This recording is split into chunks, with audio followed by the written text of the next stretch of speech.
अगर आपको भी 10 लोगों के सामने बोलने में हिचकिचाहट होती है, हेजिटेशन होती है, आपका सेल्फ कॉन्फिडेंस कम हो चुका है, इच्छा शक्ति कम हो चुकी है, अगर किसी व्यक्ति का मणिपुर चक्र बहुत स्ट्रांग है तो उसके अंदर एक नेतृत्व करने की क्षमता होगी, उसका सेल्फ कॉन्फिडेंस बहुत स्ट्रांग होगा।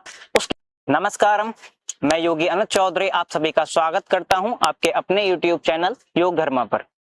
अगर आपको भी 10 लोगों के सामने बोलने में हिचकिचाहट होती है, हेजिटेशन होती है, आपका सेल्फ कॉन्फिडेंस कम हो चुका है, इच्छा शक्ति कम हो चुकी है, आप जिस कार्य को करने की सोचते हो उस कार्य को पूर्ण नहीं कर पाते, अगर आपको भी पेट से संबंधित परेशानियां बनी ही रहती हैं तो ये वीडियो आपके लिए। इस वीडियो में इन सारी समस्याओं का मूल कारण क्या है और इसका क्या समाधान हो सकता है, ये सारी जानकारी आपको दूंगा।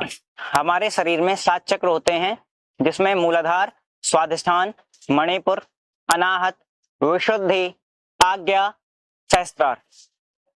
मैंने जो आपको सारी समस्याएं बताई वो सारी समस्याएं मणिपुर चक्र से रिलेट करती हैं। अगर किसी व्यक्ति का मणिपुर चक्र वीक है तो उसको ये सारी समस्याएं होंगी ही होंगी। अगर किसी व्यक्ति का मणिपुर चक्र बहुत स्ट्रांग है तो उसके अंदर एक नेतृत्व करने की क्षमता होगी, उसका सेल्फ कॉन्फिडेंस बहुत स्ट्रांग होगा, उसकी इच्छा शक्ति बहुत स्ट्रांग होगी। वो जिस भी कार्य को करने की सोचेगा उस कार्य को पूर्ण कर देगा और उसकी जो बात है वो लोगों में सुनी जाएगी, उसकी बात का लोगों पे प्रभाव पड़ेगा। मैं आप लोगों को मणिपुर चक्र के बारे में थोड़ा बता देता हूं। मणिपुर चक्र हमारे 7 चक्र में से तीसरा चक्र है, जो कि नाभि पे स्थित है। इसका स्थान नाभि पे है, इसलिए इसको नाभि चक्र भी कहते हैं। नाभि एस्ट्रोलॉजिकली देखें तो मणिपुर चक्र मंगल से डायरेक्टली कनेक्टेड होता है। मंगल क्या है? हमारे शरीर की ऊर्जा, हमारे शरीर की अग्नि।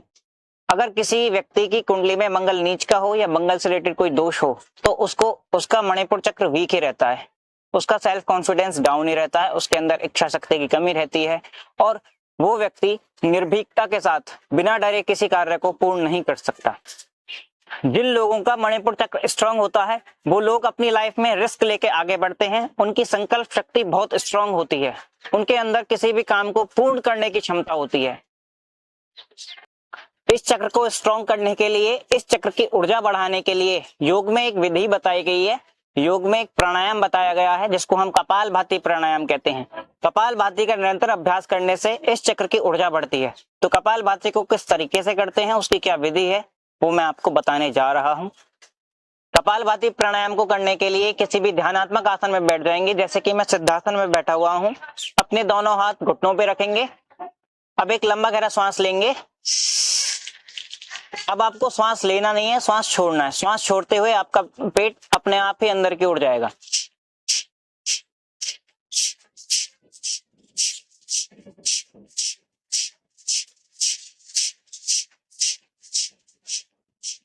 शुरुआत में आपको एक श्वास में 40 से 50 बार करना है, धीरे धीरे इसको बढ़ाना है।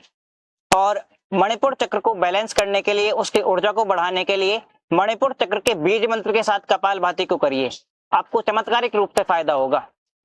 मैं आपको बता देता हूं कैसे करना है। पहले रम की चैंटिंग करेंगे, फिर कपालभाति करेंगे। रम रम रम, एक्सहेल, रम रम रम। तो इसका कम से कम 300 बार अभ्यास करिए, 300 बार सुबह, 300 बार शाम। आपका सेल्फ कॉन्फिडेंस भी बढ़ेगा, आपका मणिपुर चक्र भी स्ट्रांग होगा और आपकी इच्छा शक्ति भी बहुत स्ट्रांग होगी। आप जिस कार्य को भी करने की सोचोगे उस कार्य को पूर्ण करोगे। आपकी बातों का लोगों पे प्रभाव पड़ेगा। अपने मणिपुर चक्र को स्ट्रांग करिए और हमारे साथ बने रहिए। धन्यवाद।